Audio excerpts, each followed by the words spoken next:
Dear students, next important topic is bond length. This topic is also relevant to bond energy.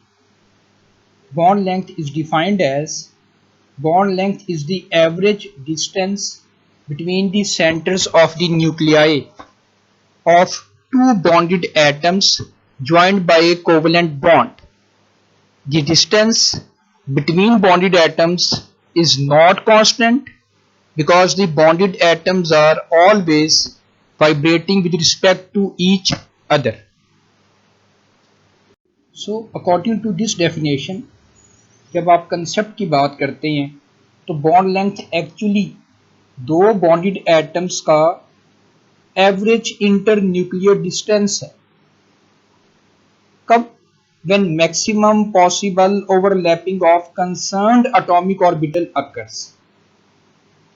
इसके एक ही meaning है.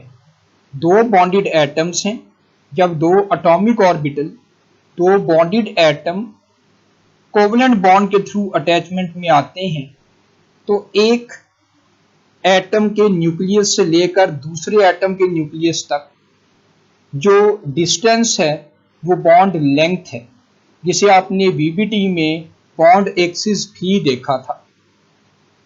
Right?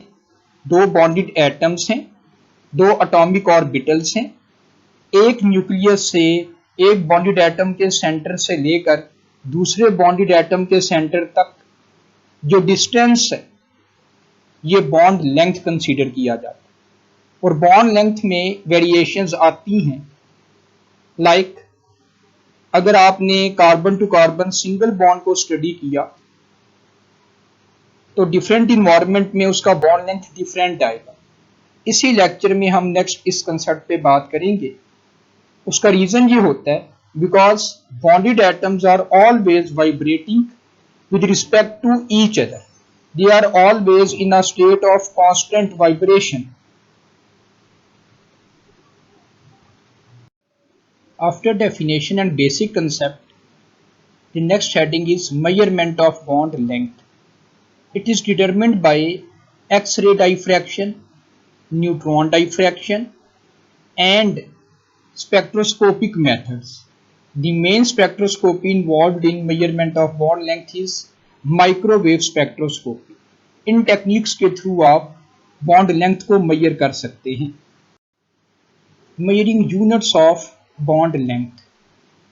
Bond length is measured in angstrom capital A और picometre.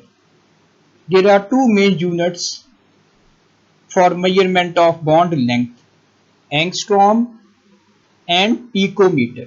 Angstrom is 10 to raise power minus 10 meter. Picometer is 10 to raise power minus 12 meter. Right? The next main point is how we can calculate the bond length. So in order to discuss this concept, we have to take an important definition. One half of the bond length between nuclei of two similar atoms joined by a single covalent bond is called the covalent radius of that atom. जैसा कि हमने basic definition में assess किया, दो bonded atom हैं, दो atomic orbitals हैं. जब आप उन दोनों को बॉन्डिंग में यूज करते हैं, जब वो मैक्सिमम पॉसिबल ओवरलैपिंग में पार्टिसिपेट करते हैं, तो एक बॉन्डेड एटम के न्यूक्लियस से लेकर दूसरे बॉन्डेड एटम के न्यूक्लियस तक उनके सेंटर में जो डिस्टेंस है, average inter nuclear distance, is termed as bond length. Start करते हैं कि बॉन्ड लेंथ को कैसे मेजर किया जाए. Carbon to carbon single bond को अगर आप स्टडी करें तो उसका बॉन्ड लेंथ है 1.54 एंगस्ट्रॉम. यही carbon to carbon single bond जो है ये बॉन्ड लेंथ 1.55 एंगस्ट्रॉम है in case of ethyl chloride. This difference is due to the presence of chlorine atom. और इतना स्लाइड सा वेरिएशन मुमकिन है. ये जनरली प्रैक्टिस में आता है जब आप मेजर करते हैं.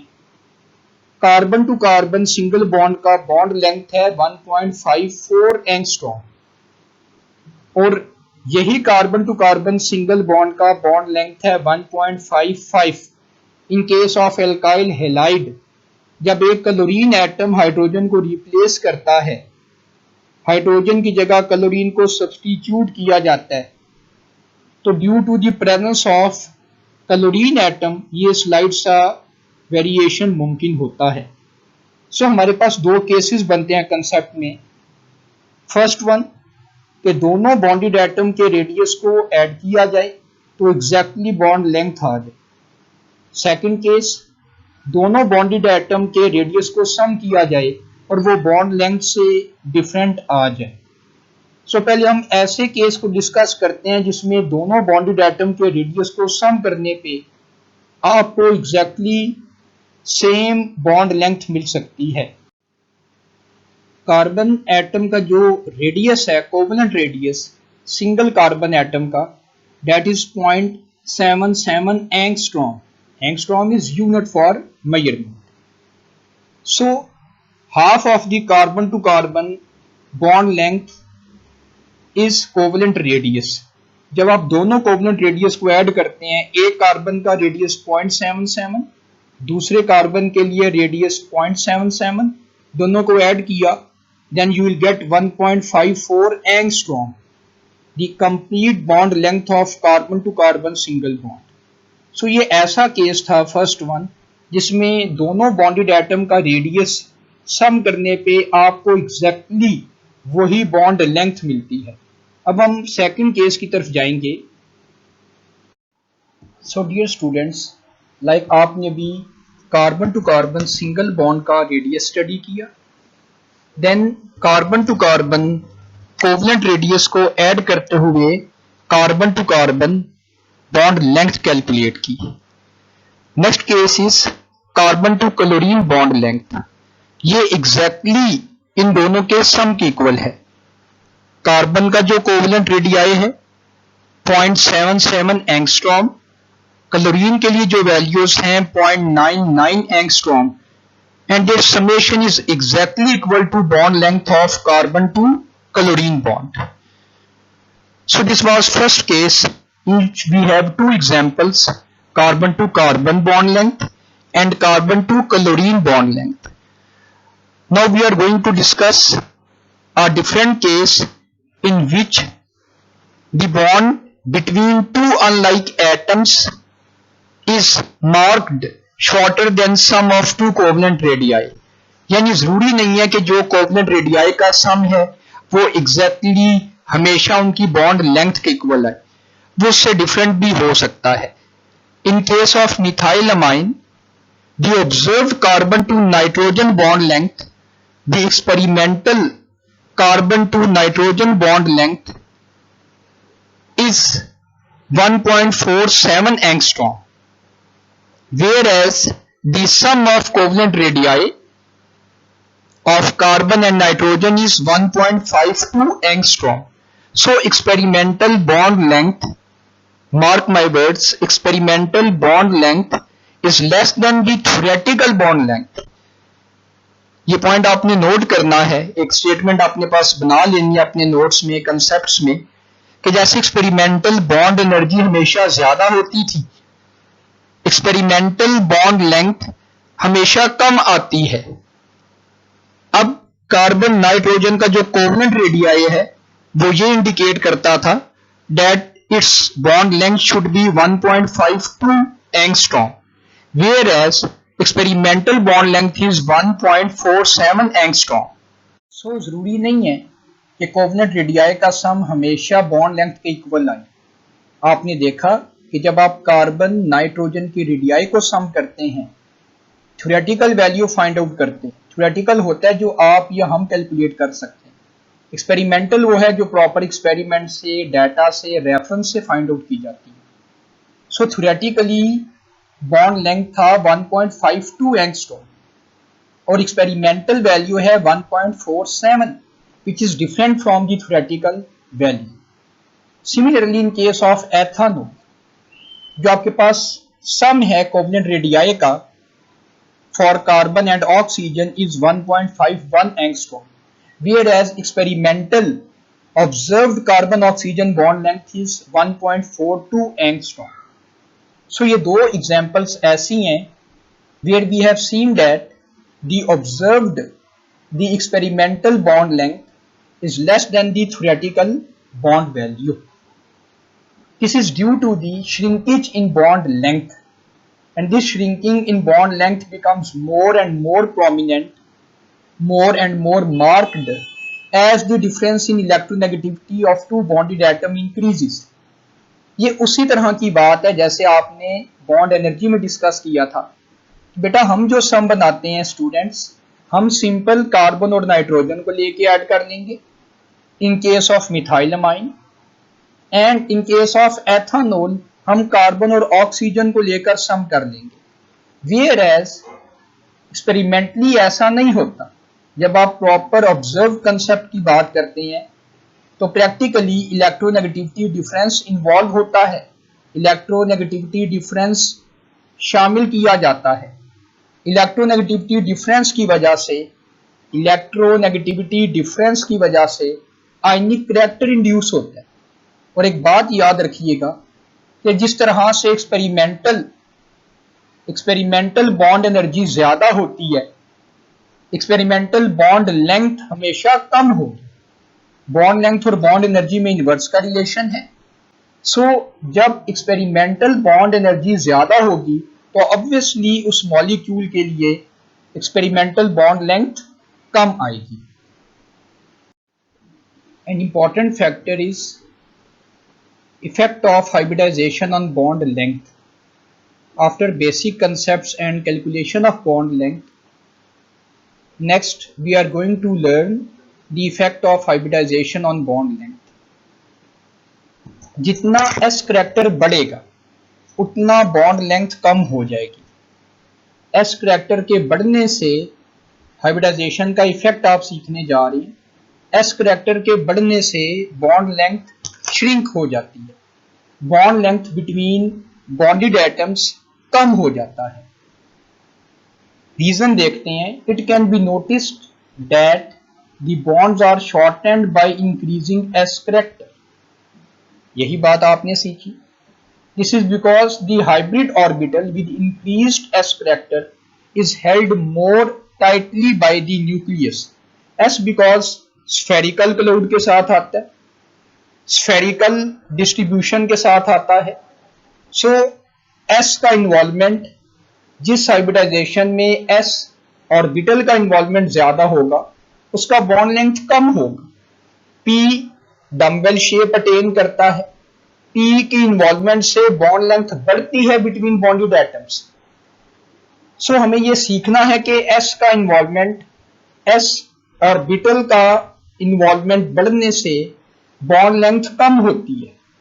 A double bond between two atoms is shorter than a single bond. Double bond इसलिए शॉर्टर होता है कि डबल बॉन्ड की बॉन्ड एनर्जी ज्यादा होती है। आप अभी मुझसे सुन रहे थे कि बॉन्ड एनर्जी और बॉन्ड लेंथ इनवर्सली प्रोपोर्शनल है। सो डबल बॉन्ड की बॉन्ड एनर्जी तो ज्यादा होती है लेकिन बॉन्ड लेंथ कम हो जाती है।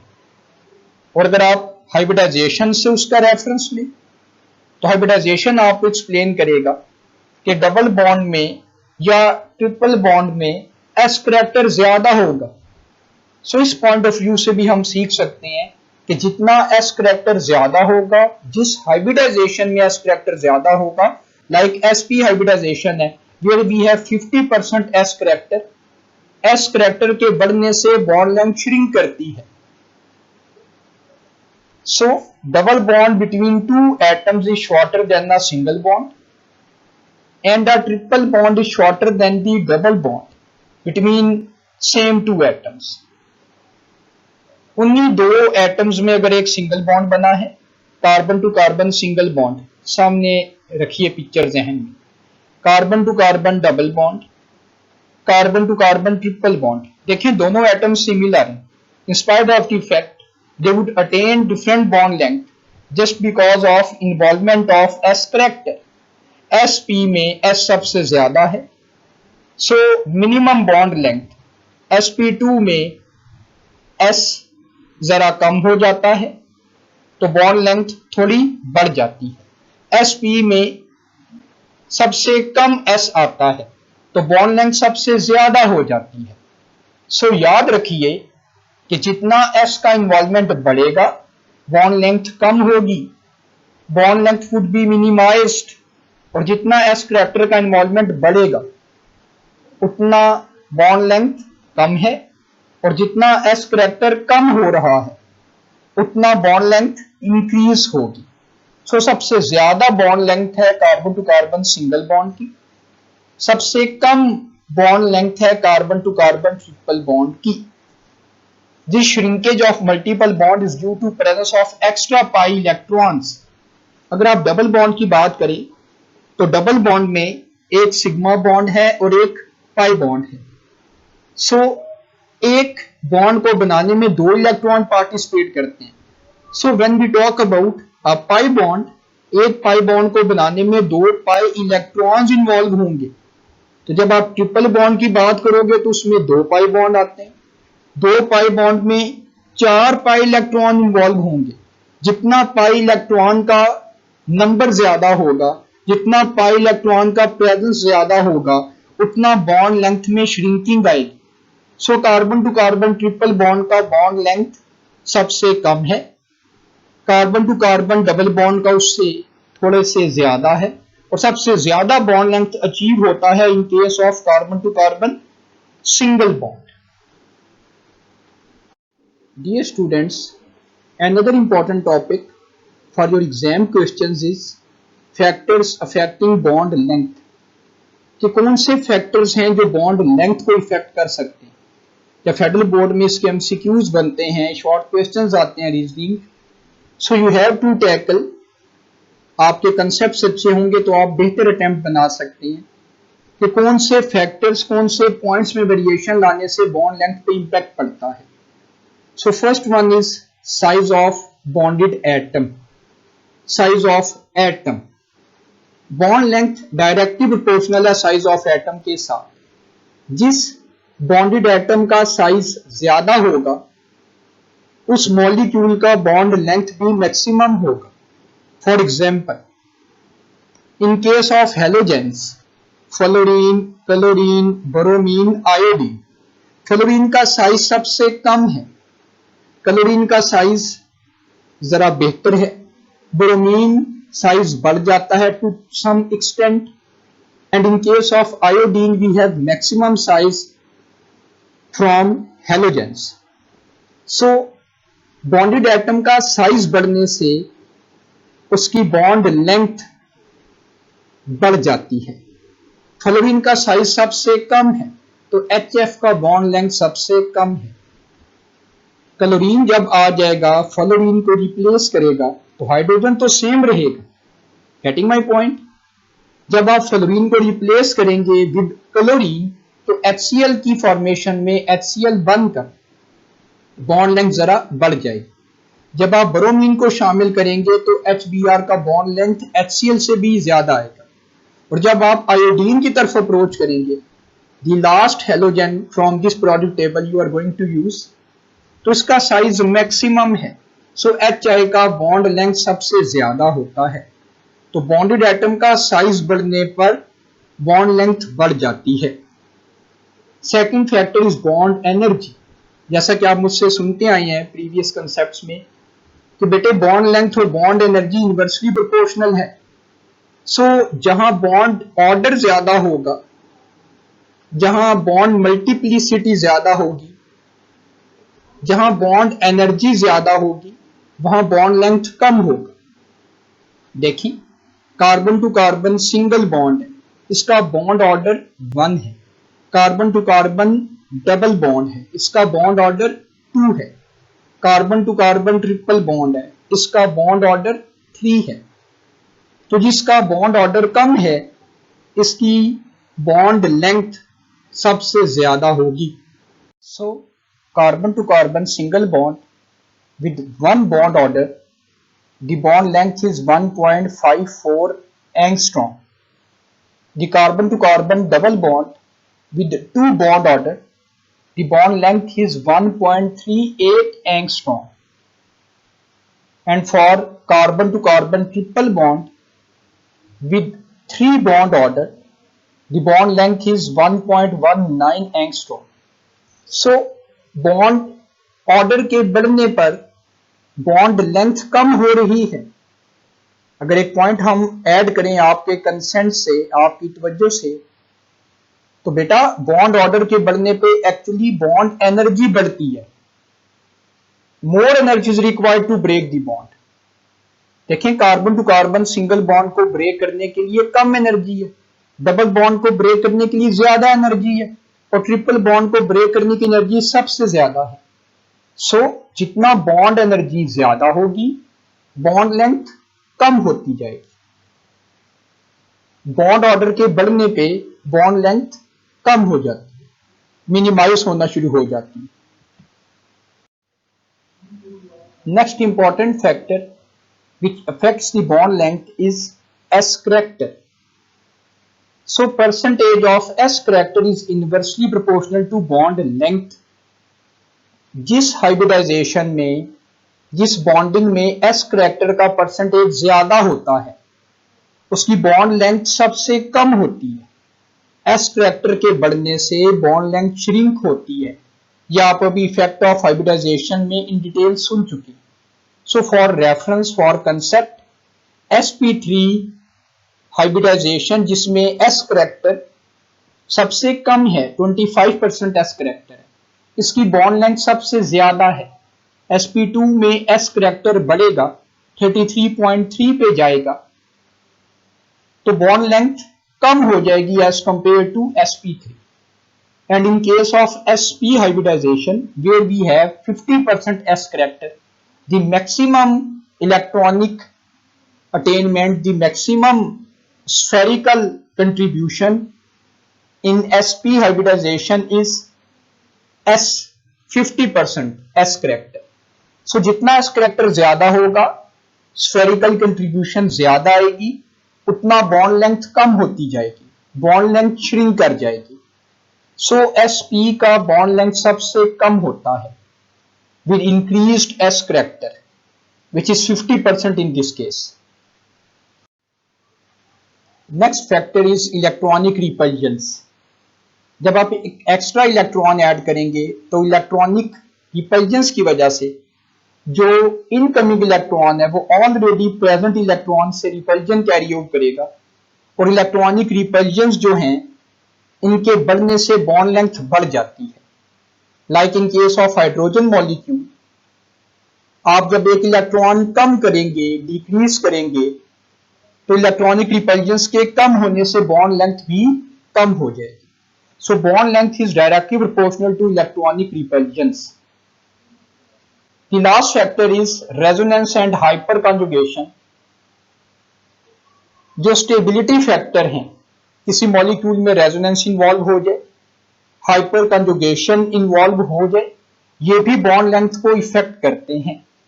जैसे carbon to carbon single bond है, लेकिन बेंजीन के केस में ये बॉन्ड लेंथ 1.39 एंगस्ट्रॉम होती है। हालांकि इफ यू रिमेंबर, तो carbon to carbon single bond in case of alkane is 1.54 angstrom. Same carbon to carbon single bond length है, लेकिन एल्केन में जहां रेजोनेंस नहीं है, जहां कोई स्टेबिलिटी फैक्टर नहीं है, वहां बॉन्ड लेंथ 1.54 एंगस्ट्रॉम है। But in case of benzene, जहां carbon to carbon single bond stable है, सो रेजोनेंस की वजह से, स्टेबिलिटी फैक्टर की वजह से ये carbon to carbon bond length कम होती है, चेंज मिलता है as compare to normal bond length, and that is 1.39 angstrom. So my dear students, this was all about the bond energy, factors affecting the bond energy, relationship between bond energy and polarity, and finally we have discussed so far the bond length.